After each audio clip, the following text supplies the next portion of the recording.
Tim Badan Penanggulangan Bencana Daerah BPBD Kabupaten Banda Meriah Aceh menanggulangi tanah longsor di lintasan perbukitan Tanah Gayo.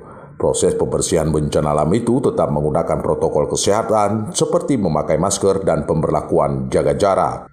Kepala Pelaksana Badan Penanggulangan Bencana Daerah BPBD Banda Meriah, Syafriyadi mengatakan pihaknya sempat mengalami kewalahan menanggulangi pembersihan longsor di badan jalan di kawasan Desa Sukajadi, Kecamatan WP Sam setempat.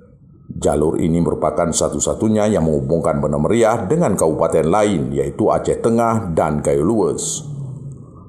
10 titik kita tanggulangi, hampir kita kewalahan karena alat kita, beko kita cuma ada satu, kita harus ekstra. Sebagian kadang-kadang rekan-rekan saya buat shift, kita agak kewalahan ini karena hampir tidak ada libur, selang 3 hari ada aja.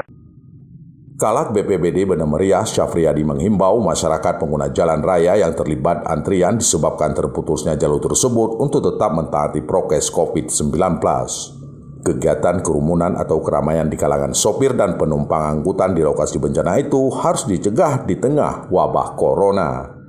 Dari Kabupaten Banda Meriah, Erwin Jalaluddin melaporkan untuk KBR.